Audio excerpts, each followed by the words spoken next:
এবারের ডাকসু নির্বাচনের ভিপি পদে মাদ্রাসা ব্যাকগ্রাউন্ডের শিক্ষার্থীদের জয় জয়কার। ছাত্র শিবিরের সাদিক কায়েম এবং গণতান্ত্রিক ছাত্র সংসদের আব্দুল কাদেরের মাদ্রাসার শিক্ষা নিয়ে অনেকেই জানেন, তবে বেশিরভাগ মানুষ জানে না ছাত্রদলের আবিদুল ইসলাম খানও মাদ্রাসায় শিক্ষা জীবনের বড় অংশ কাটিয়ে এসেছেন। এছাড়া ছাত্র অধিকার পরিষদের বিন ইয়ামিন মোল্লাও উঠে এসেছেন মাদ্রাসায় পড়ালেখা করে। এবার ভিপি পদে প্রতিদ্বন্দ্বিতা করা ৪৮ জন শিক্ষার্থীর মধ্যে প্রায় ২০ শিক্ষার্থীর শিক্ষা জীবন শুরু হয়েছিল মাদ্রাসায়। তাদের মধ্যে শীর্ষ কয়েকজনের মাদ্রাসার শিক্ষা নিয়ে বিস্তারিত জেনে নিন। শুরুতেই আবিদুল ইসলাম খান, ছাত্রদলের মেধাবী এই তরুণ মাদ্রাসা শিক্ষার সাথে বেশ পরিচিত।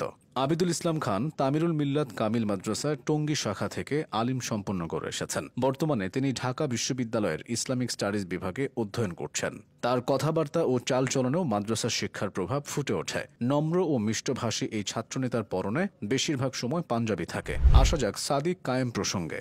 সাদিক কায়েম বায়তুস শরফ খাগড়াছড়ি থেকে দাখিল ও বায়তুস শরফ চট্টগ্রাম থেকে আলিম সম্পন্ন করেছেন। এরপর তিনি ভর্তি হন ঢাকা বিশ্ববিদ্যালয়ের রাষ্ট্রবিজ্ঞান বিভাগে। তবে পরিচয় নয়, বরং যোগ্যতাই তার কাছে আসল। সাদিক কায়েমের মতে জুলাই অভ্যুত্থানের পর পরিচয় ভিত্তিক রাজনীতি বিলুপ্ত হয়েছে। ডাকসু এখন সব শিক্ষা পটভূমির শিক্ষার্থীদের প্ল্যাটফর্ম। অন্যদিকে বাংলাদেশ গণতান্ত্রিক ছাত্র সংসদ মনোনীত ভিপি প্রার্থী আব্দুল কাদেরও একটা সময় মাদ্রাসায় পড়েছেন। লক্ষ্মীপুর সদর উপজেলার জাদোয়া ইসলামিয়া ফাজিল মাদ্রাসা থেকে দাখিল সম্পন্ন করে তিনি ঢাকা কলেজে ভর্তি হন।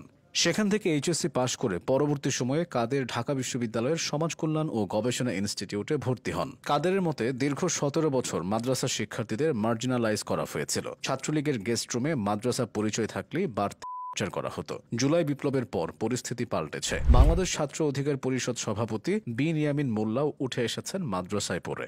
বিন ইয়ামিন মোল্লা সুন্না টেংরা দাখিল মাদ্রাসা থেকে দাখিল সম্পন্ন করেছিলেন, তবে তার মতামতটা ভিন্ন। মোল্লা বলেছেন, শীর্ষ পদে যে আসলে অনেক বেশি মাদ্রাসা শিক্ষার্থীরা প্রতিদ্বন্দ্বিতা করছে, এটা আসলে একটা আহামরি নতুন কিছু না। তার মতে এর আগেও ছাত্রলীগের কমিটিতে এবং ২০১৯ খ্রিস্টাব্দে ডাকসুতে উল্লেখযোগ্য সংখ্যক মাদ্রাসা শিক্ষার্থীরা অংশগ্রহণ করেছিল। তিনি আরও বলেছেন, মাদ্রাসার শিক্ষার্থীরা বরাবরই ছিল, কিন্তু এখন পার্থক্য হলো যে আগে তারা একটা ভয়ের কারণে, যেহেতু একটা ভয়ের রাজনীতি ছিল, তারা সেটা বলতো না, এখন সেটা বলছে অনেক বেশি করে। বিপ্লবী ছাত্র পরিষদের আহ্বায়ক আব্দুল ওয়াহেদ কেউচিয়া মুজহেরুল হক ইসলামিয়া দাখিল মাদ্রাসা থেকে আলিম করেছেন। তিনি ঢাকা বিশ্ববিদ্যালয়ে পড়ছেন আরবি বিভাগে। আব্দুল ওয়াহেদ বলেছেন, একসময় মাদ্রাসার শিক্ষার্থীরা ক্যাম্পাসে নিজেদের পরিচয় আড়াল করত। পাঞ্জাবি টুপি পরলে ট্যাগ দিয়ে জুলুম হতো, এমনকি অনেককে নামাজ পড়তে হতো গোপনে। এখন সেই ভয়ের সংস্কৃতি ভেঙে গেছে।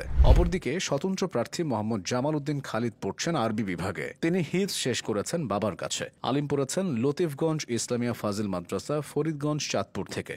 দাওরায় হাদিস করেছেন জামিয়া ইমদাদুল উলুম ফরিদাবাদ ঢাকা থেকে। ইসলামী ছাত্র আন্দোলন বাংলাদেশ সভাপতি ইয়াসিন আরাফাতও মাদ্রাসা শিক্ষায় শিক্ষিত। তার মতে একটা সময় মাদ্রাসার ছাত্রদের ভালো সাবজেক্ট দেওয়া হতো না। পাঞ্জাবি টুপি, নামাজ পড়া, ছাত্রদের বিভিন্ন ট্যাগিং করা হতো। সেখানে এবার এতজন মাদ্রাসার ছাত্র ভিপি পদে দাঁড়ানো আনন্দের। শুধু ভিপি পদে নয়, বরং ডাকসুর কেন্দ্রীয় সংসদ ও হল সংসদ নির্বাচনে প্রতিদ্বন্দ্বিতায় নেমেছেন প্রায় ৫ শতাধিক শিক্ষার্থী, যারা অতীতে মাদ্রাসায় পড়াশোনা করেছেন। বিশ্লেষকরা বলছেন, ডাকসুর ইতিহাসে প্রথমবারের মতো এত বিপুল সংখ্যক মাদ্রাসা পড়ুয়া শিক্ষার্থী প্রতিদ্বন্দ্বিতা করছেন। ফলে ছাত্র রাজনীতির দীর্ঘদিনের ধারা ভেঙে যেন নতুন এক অধ্যায়ের সূচনা হতে যাচ্ছে ঢাকা বিশ্ববিদ্যালয় ক্যাম্পাসে।